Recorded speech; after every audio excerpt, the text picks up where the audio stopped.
शेती आणि ग्रामीण परिवर्तन या संकल्पनेवरील अर्थसंकल्पोत्तर वेबिनारला पंतप्रधान नरेंद्र मोदी आज दूरदृश्य प्रणालीद्वारे करणार संबोधित.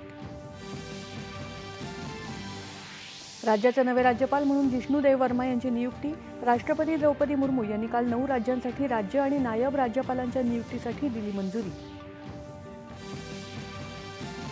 फिनलँडचे राष्ट्राध्यक्ष अलेक्झांडर स्टब यांनी घेतली राष्ट्रपती द्रौपदी मुर्मू यांची भेट.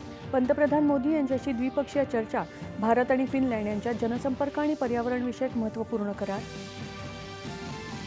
सर्व आंतरराष्ट्रीय प्रश्नांवर भारतानं व्यवहार्य भूमिका घेतली असून भारताच्या नेतृत्वाची जगाला गरज.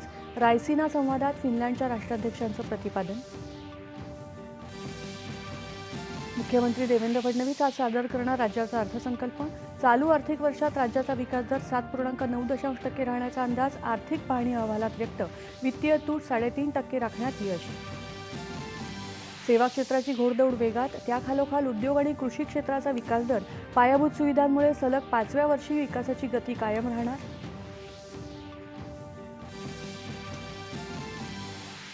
बळजबरीनं अथवा प्रलोभन दाखवून होणाऱ्या धर्मांतराला चाप लावण्यासाठी धर्मांतर विरोधी कायद्याला राज्य मंत्रिमंडळाची मंजुरी.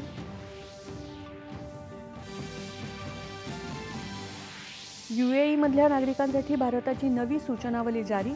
सतर्क राहण्याच्या सूचना. देशात पुरेसा इंधन साठा असल्याची सरकारची माहिती.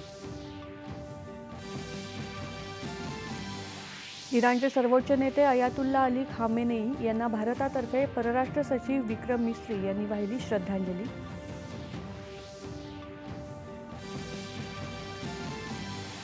भारतीय वायुदलाचं सुखोई 30 MK2 प्रशिक्षण विमान आसाममध्ये कार्बी अँगलाँग टेकड्यांमध्ये कोसळलं. शोध सुरू.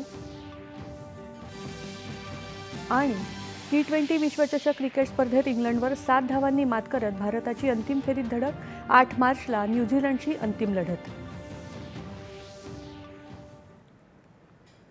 नमस्कार. 8:30च्या बातमीपत्रात मी आसावरी